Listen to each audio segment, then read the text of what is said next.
Hello बच्चों, how are you. तो मैं रज़ी अख्तर, केमिस्ट्री फैकल्टी, और आज हम लोग डिस्कस करने जा रहे हैं, बल्कि कंटिन्यू करेंगे बच्चों इक्विलिब्रियम जो हम लोग इससे पहले 2 लेक्चर्स में स्टडी किया है। नहीं, आज एक बहुत ही इम्पोर्टेंट टॉपिक है आपके लिए, इंटरेस्टिंग भी है और ये नीट और मेंस के लिए बहुत इम्पोर्टेंट माना जाता है। नहीं, आपने नाम सुना होगा बच्चों, इसे हम कहते हैं ली चैटेलियर्स प्रिंसिपल। इसका इंडस्ट्रियल एप्लीकेशन बहुत ज़्यादा है। नहीं तो इसको हम लोग मॉलिक्यूलर लेवल पे पढ़ने वाले हैं। नहीं, अगर आपने एक आध बार पढ़ा होगा या आपको समझ में नहीं आया तो आज कोशिश करेंगे कि ये कॉन्सेप्ट आपका पूरी तरह से एकदम माइन्यूट लेवल पे, मॉलिक्यूलर लेवल पे क्लियर हो जाए, क्रिस्टल क्लियर हो जाए। तो चलिए देखते हैं कि जो हेडिंग है हमारा आज के बच्चों, that is factors affecting position of equilibrium and Le Chatelier's principle. तो जैसा कि आप जानते हो बच्चों, एट इक्विलिब्रियम पे क्या होता है कि रेट ऑफ फॉरवर्ड रिएक्शन और रेट ऑफ बैकवर्ड रिएक्शन बराबर हो जाता है। दैट मीन्स कि वहाँ पे आपको टेम्परेचर, प्रेशर, वॉल्यूम, कॉन्सेंट्रेशन, जितने भी पैरामीटर्स इक्विलिब्रियम को अफेक्ट करते हैं सबको आपको कांस्टेंट रखना पड़ेगा। नहीं, तभी rate of forward and rate of backward reaction दोनों क्या हो जाएंगे, बराबर हो जाएंगे, और आप उसे कहोगे इक्विलिब्रियम पे आ गया। सवाल यह है कि अगर आपने इस इक्विलिब्रियम को डिस्टर्ब किया, इक्विलिब्रियम को आपने डिस्टर्ब किया, वो एक इक्विलिब्रियम पोजीशन पे आ चुका है, रेट ऑफ फॉरवर्ड बैकवर्ड दोनों बराबर हो चुका है, और आपने उसको डिस्टर्ब करा। डिस्टर्ब करने के कई तरीके हो सकते हैं। टेम्परेचर बढ़ा दीजिए या घटा दीजिए, प्रेशर बढ़ाइए घटाइए, कॉन्सेंट्रेशन बढ़ाइए घटाइए, वॉल्यूम चेंज कर दीजिए, तो उनका इक्विलिब्रियम डिस्टर्ब होगा। एक बात याद रखना, इस कॉन्सेप्ट में जो मेन पॉइंट है वो ये है कि आप जो भी करोगे इक्विलिब्रियम उनका अगेंस्ट करेगा। नहीं, जैसे आप प्रेशर बढ़ाओगे तो वो अपने आप को इस तरह से चेंज करेगा ताकि जो आपके बढ़ाए हुए प्रेशर को वो नलिफाई कर ले, या आपने वॉल्यूम बढ़ाया तो वो इस तरह से अपने आप को रीअरेंज करेगा कि आपके बढ़ाए हुए वॉल्यूम को भी नलिफाई कर ले। ठीक है ना। तो देखिए इसका स्टेटमेंट है कि if a system at equilibrium is what subjected to change in temperature, pressure and concentration, the equilibrium position, ध्यान दो बच्चे, द इक्विलिब्रियम पोजीशन शिफ्टेड, कहां शिफ्ट होगा बच्चों, the equilibrium position is shifted to that direction या that side where effect of change is nullified, जहां effect of change को cancel किया जाए, न्यूट्रलाइज किया जाए, नलिफाई किया जाए, इक्विलिब्रियम उस तरफ शिफ्ट होगा। इसको ऐसे समझिए, जैसे मान लीजिए आपने एक यहां पे ब्लॉक लगा रखा है स्प्रिंग के साथ, और इसको आप छोड़ दीजिए, आफ्टर सम टाइम ये देखेंगे ये स्टैटिक हो गया, तो आप कह सकते हो कि इक्विलिब्रियम पे है। जो ऊपर टेंशन फोर्स लग रहा है और नीचे जो इक्विलिब्रियम है, जो आपका ग्रेविटेशनल फोर्स है, वो इनको बैलेंस किया और ये इक्विलिब्रियम पे है। अब सपोज करिए आपने इस ब्लॉक को नीचे खींच दिया, तो जैसे आप खींचेंगे, ये आपने किया, अब छोड़ दोगे तो टेंशन फोर्स इसको आगे ले जाएगा। मैंने कहा ना कि आप जो करेंगे, आप इसको नीचे ऐसे खींच रहे हैं तो ये स्प्रिंग इसको अपनी तरफ खींचेगा, मतलब उस तरफ ले जाना चाहेगा ताकि नलिफाई हो जाए। या अगर आपने इसको आगे शिफ्ट कर दिया तो वो पीछे धकेलेगा, नहीं पुश करेगा। इसका मतलब जो आप जिस तरह से स्प्रिंग पे आप जो करते हो उसका अगेंस्ट करता है वो, ठीक उसी तरह से पूरे ली चैटेलियर प्रिंसिपल में हम देखेंगे बच्चे कि जो आप करोगे वो आपका अगेंस्ट करेगा। ली चैटेलियर प्रिंसिपल का पर्पस क्या है, हमें ये देखना है बच्चों कि अगर इक्विलिब्रियम पैरामीटर को हम चेंज करते हैं तो इक्विलिब्रियम कहाँ शिफ्ट होता है, फॉरवर्ड शिफ्ट होगा या बैकवर्ड शिफ्ट होगा या रिमेन अनचेंज्ड। अब ये फॉरवर्ड एंड बैकवर्ड शिफ्ट होने का क्या मतलब है, इनमें भी बच्चों को कंफ्यूजन होता है। तो मान लीजिए आपने इक्विलिब्रियम पे, जैसे सपोज करो PCl5 को आपने डिकम्पोज किया, तो क्या मिलेगा आपको, PCl3 एंड Cl2। ठीक है ना। जब आप PCl5 को डिकम्पोज करते हो इनिशियली, तो you will get PCl3 and Cl2। After some time आप देखोगे कि इक्विलिब्रियम अटेन हो गया। इक्विलिब्रियम अटेन होने का मतलब rate of forward and backward बराबर हो गया। एट दैट टाइम जो आपका PCl3, Cl2 एंड PCl5 है, इन सब के कॉन्सेंट्रेशन कांस्टेंट हो जाएंगे, अमाउंट फिक्स हो जाएंगे, मोल्स फिक्स हो जाएंगे। तो मान लो PCl5 और PCl3 आपका 2-2 मोल है इक्विलिब्रियम में, नहीं, अब अगर इक्विलिब्रियम फॉरवर्ड शिफ्ट होगा तो जो न्यू इक्विलिब्रियम अटेंड करेगा उसमें 2 से ज्यादा आना चाहिए PCl3 एंड Cl2, इसका मतलब वो इक्विलिब्रियम फॉरवर्ड शिफ्ट हो गया। और अगर इनसे कम आ गया तो आप कहेंगे इसका मतलब बैकवर्ड शिफ्ट हो गया। तो फॉरवर्ड शिफ्ट और बैकवर्ड शिफ्ट का मतलब ये कि जिस कंडीशन में इक्विलिब्रियम पे था और आपने डिस्टर्ब किया, अब नया इक्विलिब्रियम आया, उस न्यू इक्विलिब्रियम पे प्रोडक्ट का कंसंट्रेशन बढ़ता है या घटता है। अगर बढ़ गया तो फॉरवर्ड शिफ्ट और घट गया तो बैकवर्ड शिफ्ट। सिंपल, आपको समझ में आ रहा है ना बच्चों? तो चलिए नेक्स्ट पेज पे देखते हैं बच्चों कि इफेक्ट हम शुरू करते हैं। तो ली चैरेट प्रिंसिपल इज एप्लीकेबल, ये इंपॉर्टेंट पॉइंट है, अगर आप इसको याद रखें कि ली चैरेट principle is applicable to both physical and chemical equilibrium, चाहे इक्विलिब्रियम आपका फिजिकल इक्विलिब्रियम हो या फिर आपका केमिकल इक्विलिब्रियम हो, दोनों पे आप इस कॉन्सेप्ट को इंप्लीमेंट कर सकते हो। ठीक है, तो चलिए सबसे पहले देखते हैं बच्चों, बहुत इंपॉर्टेंट ये है इफेक्ट ऑफ कॉन्सेंट्रेशन। कॉन्सेंट्रेशन को चेंज करने पे, बढ़ाने या घटाने पे इक्विलिब्रियम पे क्या फर्क पड़ेगा, that we will discuss here. तो इफेक्ट ऑफ कॉन्सेंट्रेशन देखेंगे तो आप पहले एक कॉन्सेप्ट देख लो, ये याद करने के लिए है, बाकी इसका डिटेल मैं आपको बता ही दूंगा। तो कॉन्सेप्ट ये है, the forward reaction is favoured by increase in concentration of reactant. अगर आप चाहते हो कि रिएक्शन फॉरवर्ड जाए, अमाउंट ऑफ प्रोडक्ट बढ़े, तो इसके लिए आपको कंसंट्रेशन ऑफ रिएक्टेंट बढ़ाना होगा। और दूसरा ये है कि decrease in concentration of product. अगर आप ये चाहते हो कि रिएक्शन क्या हो, फॉरवर्ड फेवर करे, ज्यादा से ज्यादा प्रोडक्शन हो आपके प्रोडक्ट का, तो जैसे प्रोडक्ट बने उसको निकाल लो। तो अगर आपने कंसंट्रेशन ऑफ प्रोडक्ट डिक्रीज किया, रिएक्शन फॉरवर्ड शिफ्ट हो जाएगा, या आपने कंसंट्रेशन ऑफ रिएक्टेंट बढ़ाया तो भी इक्विलिब्रियम फॉरवर्ड शिफ्ट हो जाएगा बच्चों। ये कॉन्सेप्ट है नहीं, लेकिन इसमें आपको फील आना चाहिए कि ऐसा क्या क्यों होता है। तो लेट्स सी इसमें क्या होता है, क्यों ऐसा होता है। तो देखो बच्चों, एक सिंपल सा एग्जांपल हमने लिया है। एग्जांपल लिया है क्या, H2 gas whenever react with I2 gas it produces 2HI gas. तो देखिए जैसा कि आप जानते हो बच्चे, एट इक्विलिब्रियम Kc जिसको आप इक्विलिब्रियम कांस्टेंट कहते हो, और Qc जिसको आप रिएक्शन कोसेंट कहते हो, ये दोनों बराबर होता है बच्चों। Kc and Qc both are equal at equilibrium, और आप लॉ ऑफ मास एक्शन से Kc इक्वल टू लिखते हो कॉन्सेंट्रेशन ऑफ प्रोडक्ट का रेज टू द पावर, जो भी व्हाटएवर पावर हो। देखिए यहाँ पे 2 है बच्चों, तो Hi का पावर 2 अपॉन में concentration of H2 and I2। तो ये आपका इक्वेशन आ गया। एट दिस कंडीशन, इन आप क्या देखोगे कि अमाउंट ऑफ Hi, अमाउंट का मतलब यहाँ पे कॉन्सेंट्रेशन से होता है बच्चे, concentration of Hi, H2 and I2 constant हो गया, फिक्स हो गया, और उसकी वैल्यू अगर आप इसमें पुट कर दोगे तो आपको Kc या Qc मिल जाएगा, दोनों मिल जाएगा आपको। अब एक बहुत ही इंपॉर्टेंट पॉइंट, बहुत ज्यादा इंपॉर्टेंट पॉइंट है बच्चों, इस पे अक्सर क्वेश्चन आता है कि Kc depends on temperature only. Kc सिर्फ और सिर्फ टेम्परेचर पे डिपेंड करता है। Kc को और कोई भी पैरामीटर और भी कोई फैक्टर चेंज नहीं कर सकता। तो Kc सिर्फ और सिर्फ टेम्परेचर पे डिपेंड करता है बच्चों। एकदम अपने ब्रेन के कॉन्शियस माइंड में इस कॉन्सेप्ट को फिट कर लो। नहीं, Kc को और कोई चेंज नहीं कर सकता, सिर्फ और सिर्फ टेम्परेचर। ठीक है, अब आप देखिए क्या होता है।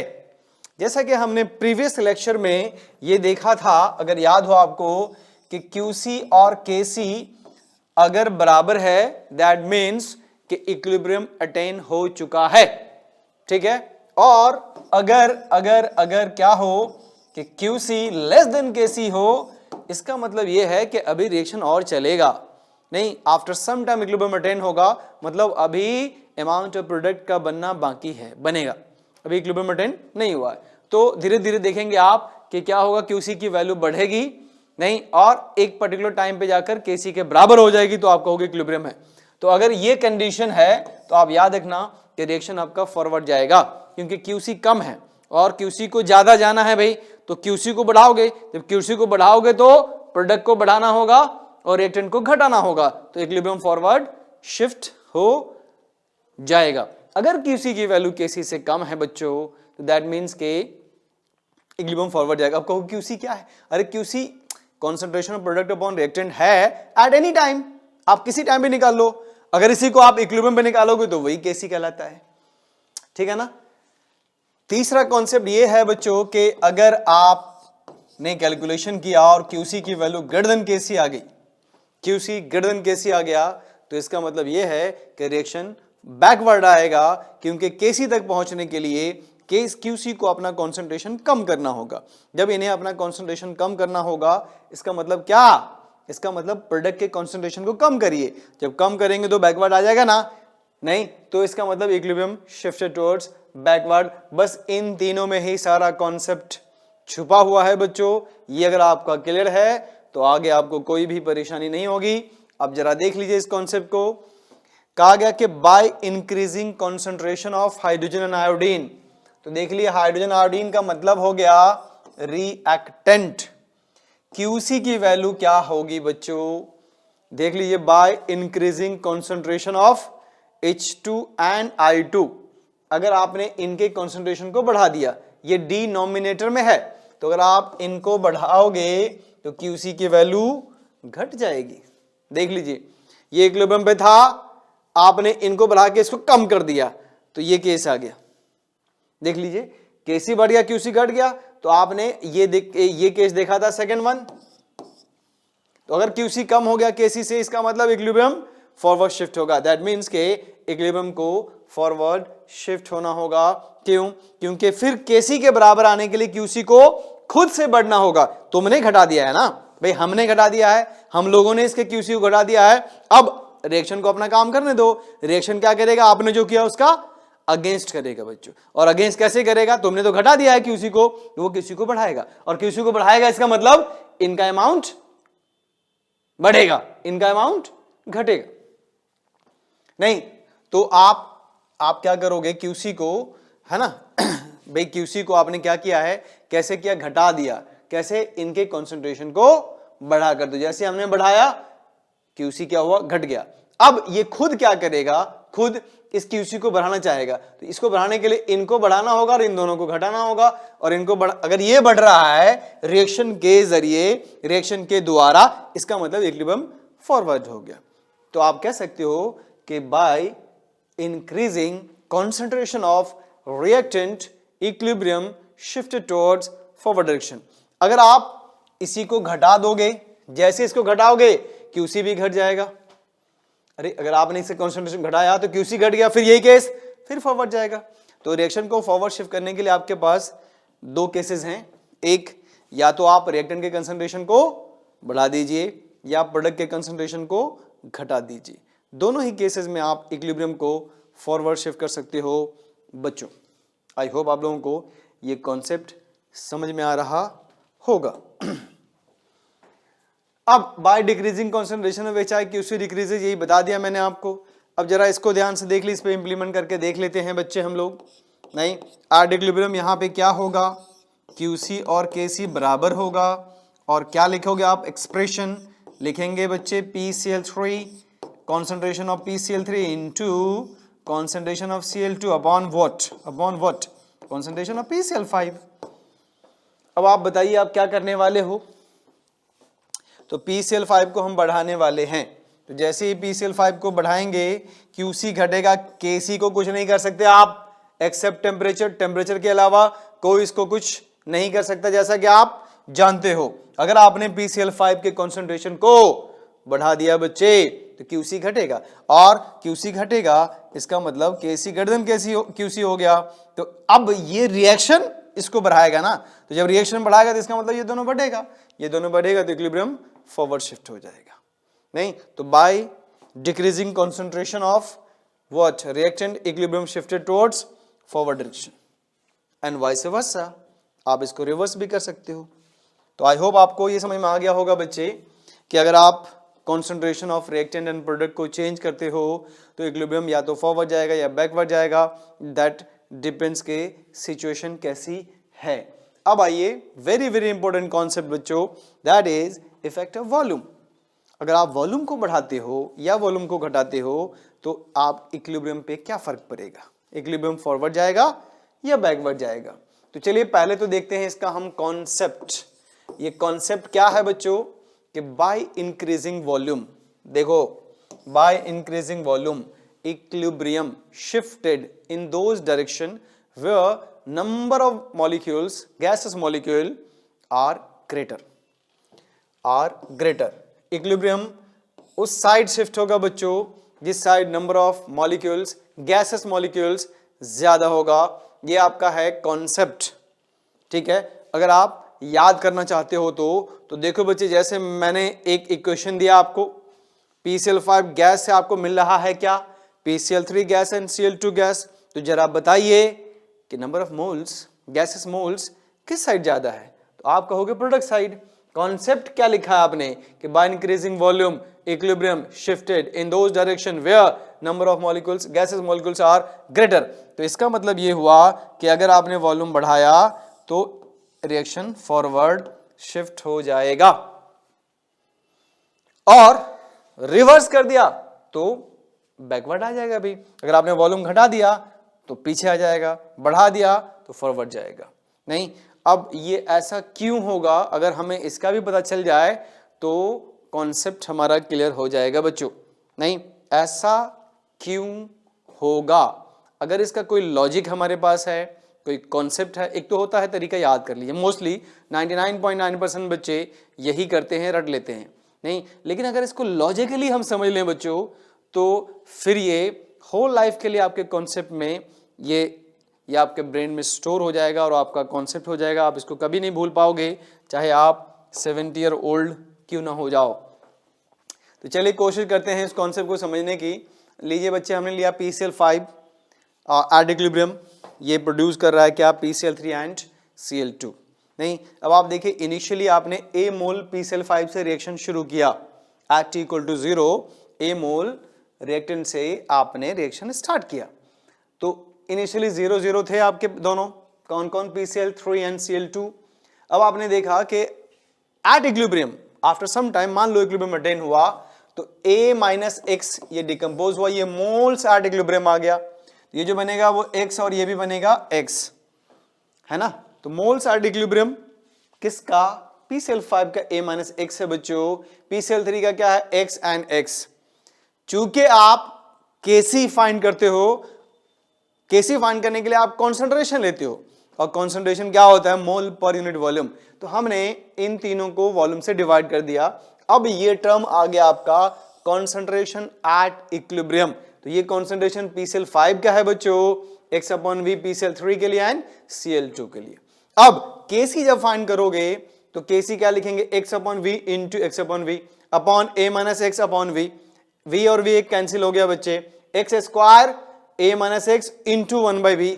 अब यही कॉन्सेप्ट आपको आपके कॉन्सेप्ट को पूरी तरह से क्रिस्टल क्लियर कर देगा बच्चों, कि देखिए मैंने आपको बताया कि एट इक्विलिब्रियम QC बराबर क्या होता है Kc, और ये देखिए कि ये अगर आप ऐसे लिख लो कि इनवर्सली प्रोपोर्शनल टू V है इनके। नहीं, QC एंड वॉल्यूम में इनवर्सली प्रोपोर्शनल का रिलेशन मिला बच्चे आपको। अगर आपने वॉल्यूम बढ़ा दिया तो QC घट जाएगा, अगर आपने वॉल्यूम बढ़ा दिया तो देखो बच्चों QC घट जाएगा। तो जैसे ही QC घटेगा इसका मतलब ये हुआ कि ये रिलेशन एस्टैब्लिश हो गया बच्चे, Kc ग्रेटर देन QC। और ये मैंने आपको बताया है कि इस कंडीशन में आपको क्या करना है, तो रिएक्शन को फॉरवर्ड शिफ्ट कर देना है। तो आप कहेंगे reaction shifted towards forward direction. तो आई होप गेटिंग आप लोगों को पूरी तरह से समझ में आ रहा होगा बच्चे। देखिए मैंने फिर से मैं आपको रिपीट करा दूं कि मैंने एक जनरल इक्वेशन लिया है, PCl5 decomposed to produce PCl3 and Cl2, जिसमें आप कह सकते हो कि डेल्टा Ng की वैल्यू ग्रेटर देन 0 है या पॉजिटिव है। नहीं, तो आप ये कॉन्सेप्ट सभी के लिए लगा सकते हो, ऑल इक्वेशंस के लिए लगा सकते हो जिसका डेल्टा Ng पॉजिटिव हो, ग्रेटर देन 0 हो। In that case by increasing volume equilibrium will shifted towards forward direction. अब आप कहोगे क्यों, तो लेट्स सी क्यों A mole 0 mole 0 mole, A minus x mole at equilibrium, x mole at equilibrium, x mole at equilibrium, Cl2 and PCl3 and PCl5 के लिए। अब आप Kc निकालो तो वॉल्यूम से डिवाइड किया, देखो वॉल्यूम वॉल्यूम कैंसिल आ गया। इसका मतलब ये है कि Kc तो वॉल्यूम पर डिपेंड नहीं करता। अरे यार Kc तो वॉल्यूम पर डिपेंड नहीं करेगा ना, वॉल्यूम तो सिर्फ Kc तो सिर्फ टेम्परेचर पर डिपेंड करता है। तो एट इक्विलिब्रियम ये दोनों बराबर था, अगर वॉल्यूम चेंज करोगे तो ये चेंज होगा, Qc चेंज होगा। तो अगर आपने वॉल्यूम को बढ़ाया तो Qc घटेगा, क्योंकि इनवर्सली प्रोपोर्शनल, और ये इक्वेशन आपको कह रहा है। ठीक है, तो जैसे ही आपने Qc को कम किया, रिएक्शन Qc को बढ़ाना चाहेगा, और Qc को बढ़ाने के लिए इन दोनों के कॉन्सेंट्रेशन को बढ़ना होगा। जब इनका कॉन्सेंट्रेशन बढ़ेगा इसका मतलब अमाउंट ऑफ प्रोडक्ट बढ़ रहा है बच्चों, और अमाउंट ऑफ प्रोडक्ट बढ़ रहा है इसका मतलब इक्विलिब्रियम फॉरवर्ड जा रहा है। गेटिंग और नॉट? अरे दिमाग लगाओ भाई, सोचो। ठीक है बच्चों, तो ये आपने देखा। अब इसी में दूसरा कॉन्सेप्ट देखते हैं कि अगर केस 2 देख लेते हैं, अगर डेल्टा एन जी की वैल्यू 0 हो गई, डेल्टा एन जी की वैल्यू 0 का क्या मतलब होता है भाई? जरा देख लीजिए आपके पास है बच्चों HI 2HI at equilibrium gives H2 plus I2। तो number of moles of gases product कितने हैं? 2 है, और रिएक्टेंट भी 2 है, तो 2 माइनस 2 इक्वल टू 0।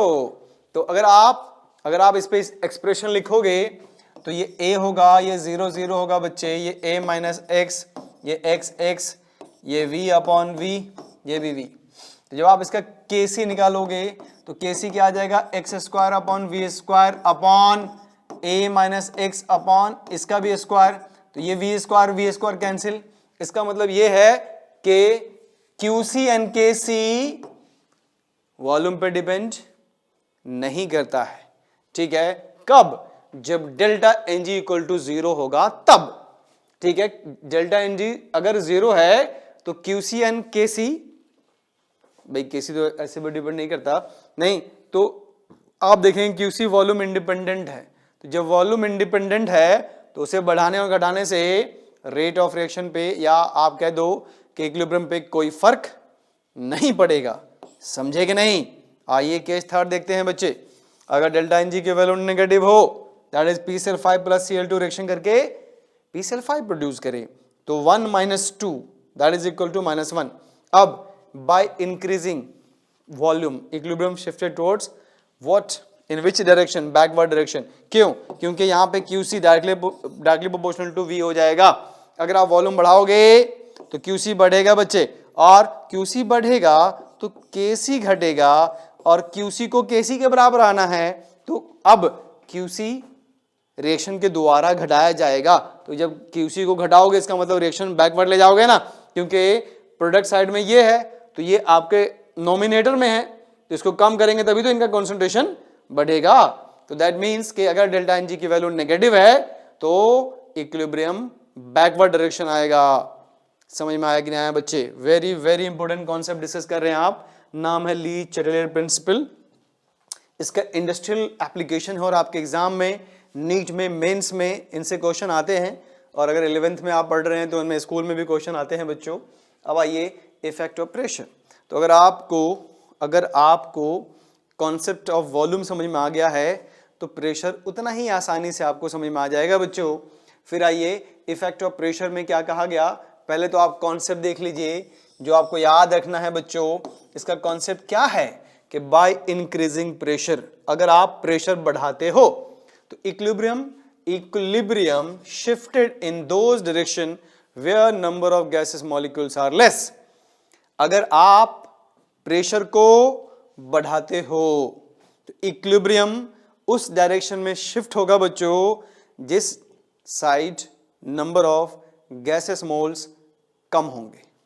ठीक है, अब आप चाहो तो पूछ सकते हो क्यों नहीं, तो देखिए इसमें भी केस 1 देख लेते हैं। केस 1 में है बच्चों delta n g equal to 0। अगर डेल्टा एन जी 0 हो तो आप कहेंगे देयर इज नो इफेक्ट। फिर प्रेशर के बढ़ाने और घटाने से इक्विलिब्रियम पे कोई फर्क नहीं पड़ेगा अगर डेल्टा एन जी की वैल्यू 0 है, मतलब sum of number of moles of gases product and sum of number of moles of gases reactant दोनों बराबर हो। इन दैट केस आप क्या देखोगे कि इक्विलिब्रियम पे कोई फर्क नहीं पड़ेगा अगर आपने प्रेशर को बढ़ा दिया या घटा दिया। क्यों?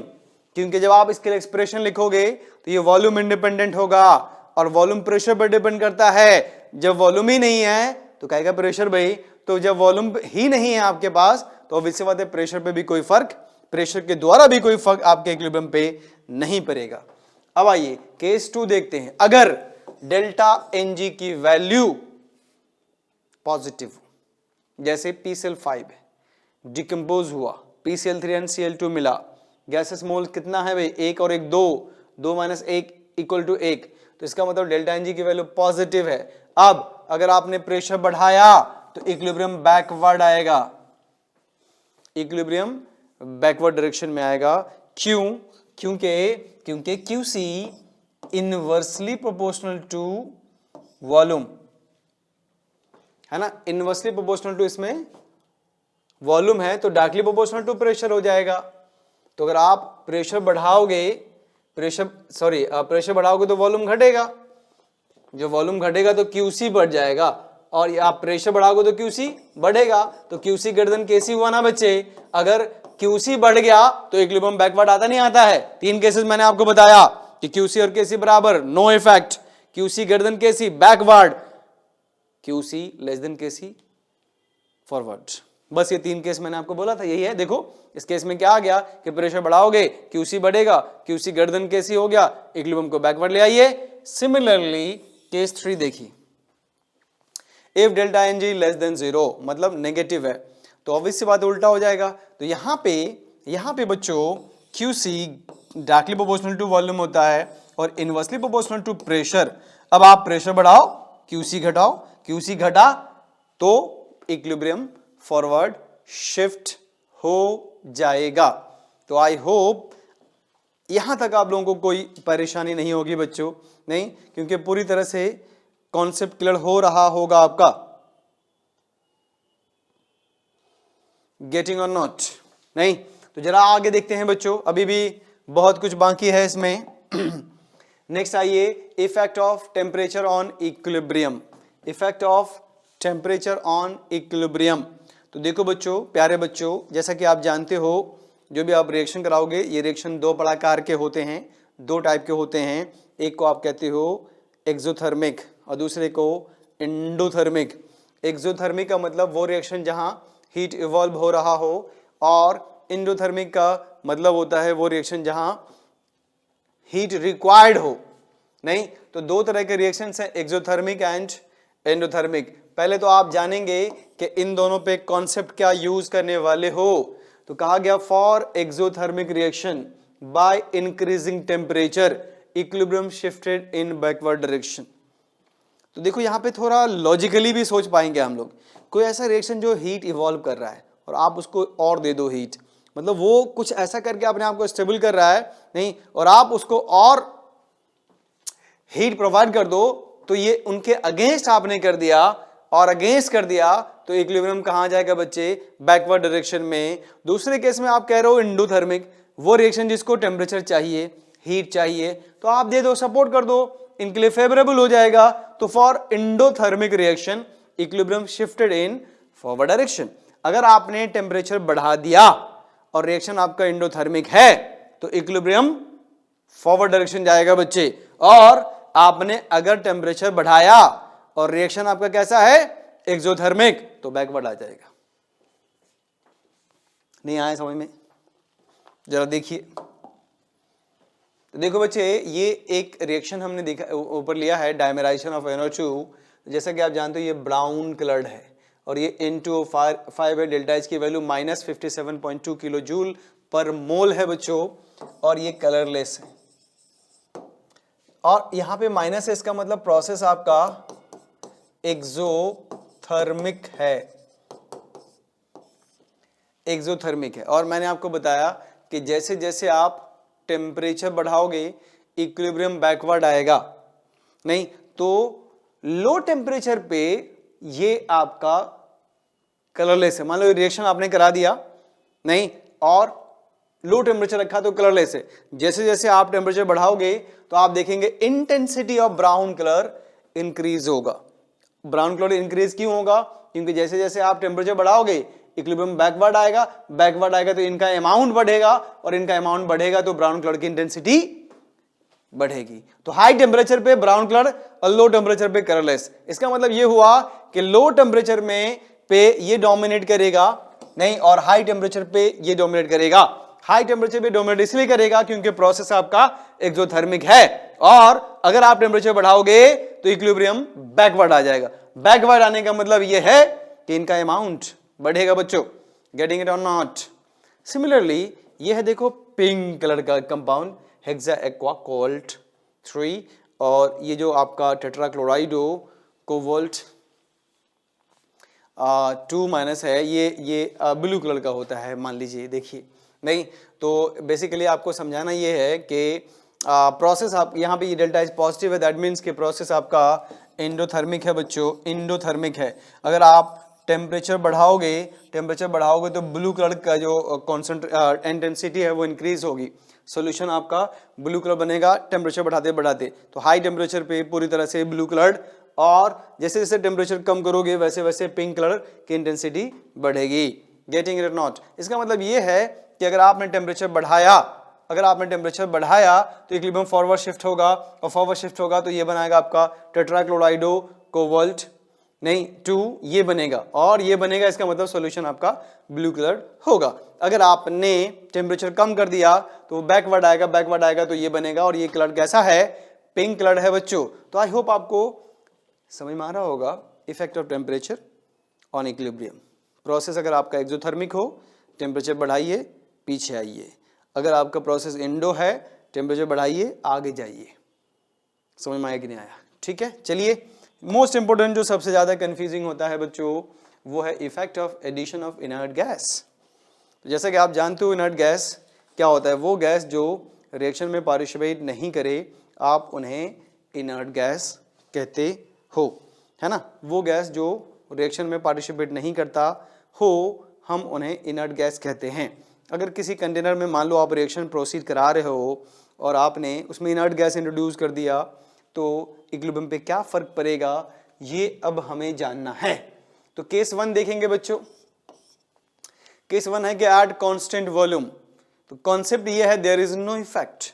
कांस्टेंट वॉल्यूम पे अगर आपने इनर्ट गैस इंट्रोड्यूस कर दिया रिएक्शन कंटेनर में तो रिएक्शन पे कोई फर्क नहीं पड़ेगा। तो at constant volume there is no effect of addition of inert gas. Why? तो लेट्स सी। देखो बच्चे, मान लीजिए ये आपके पास एक कंटेनर है और यहां पे हमने एक पिस्टन लगा रखा है, ठीक है, यहां पे, और कोई रिएक्शन इसमें प्रोसीड हो रहा है। मान लीजिए ए से बी सी प्लस डी जा रहा है, ये इक्विलिब्रियम रिएक्शन है। ए डिकम्पोज हो रहा है to produce C and D.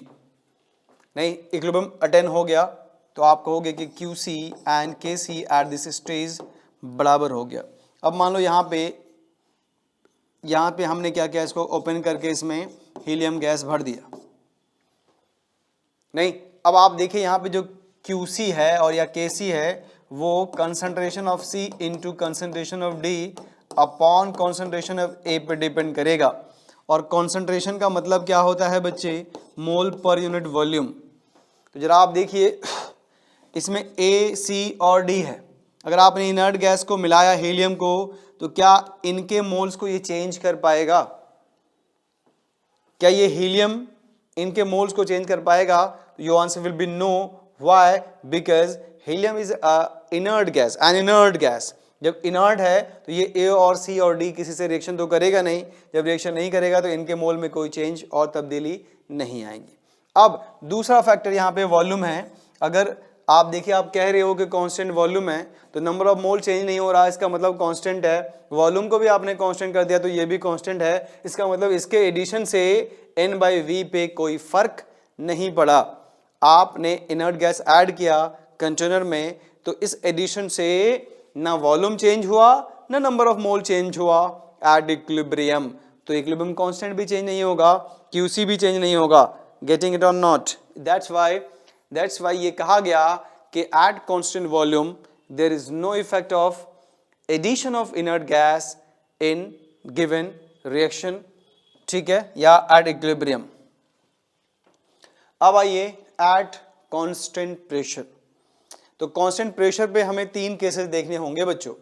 तो कांस्टेंट प्रेशर में कहा गया कि अगर डेल्टा एन जी की वैल्यू 0 है तो there is no effect. Constant pressure पे अगर डेल्टा एन जी की वैल्यू 0 है, sum of number of moles of gases product and sum of number of moles of gases reactant दोनों अगर बराबर है बच्चों, तो आप कहेंगे कि there is no effect of addition of inert gas at equilibrium. ठीक है, अब कहोगे क्यों क्यों क्यों क्यों क्यों? तो अगर आप ये जानना चाहते हो क्यों, तो जरा देखिए, मान लो उसी कंटेनर में आपने रिएक्शन कराया है कि नहीं, और क्या कर रहे हैं आप, कांस्टेंट प्रेशर लिए हो नहीं। तो जब कांस्टेंट प्रेशर लिया, मान लो 2HI है, 2HI गिव्स H2 + I2, ठीक है ना। तो इसमें जो आपको बताया था मैंने QC = KC, और ये बराबर किसके था, x² अपॉन क्या था बच्चे, A - 2x। ये A माना था हमने, ये 0 0, तो A - 2x, ये आपका 2x था ना, तो 4x² A - 2x का स्क्वायर कर सकते हो। तो आप देखिए कि वॉल्यूम इसमें इन्वॉल्व नहीं है, नहीं, जब वॉल्यूम इन्वॉल्व नहीं है तो नंबर ऑफ मोल्स तो चेंज होगा ही नहीं। A - x को इनर्ट गैस के एडिशन से कोई फर्क नहीं पड़ता, और वॉल्यूम इंडिपेंडेंट है। दैट मीन्स कि ये इससे इक्विलिब्रियम शिफ्ट नहीं होगा, neither in forward not in backward direction. What about delta n g अगर 0 है? डेल्टा एनजी अगर 0 है तो by adding inert gas equilibrium shifted towards forward direction why, नहीं, और ये इक्वेशन आपके पास है PCl5 produces PCl3 and Cl2। ऐसा क्यों होता है?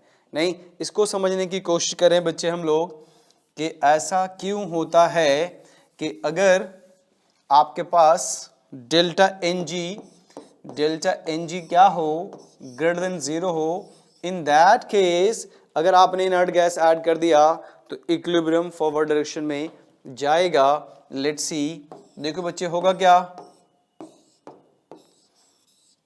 कि ये कंटेनर है और आपने प्रेशर कांस्टेंट रखा है।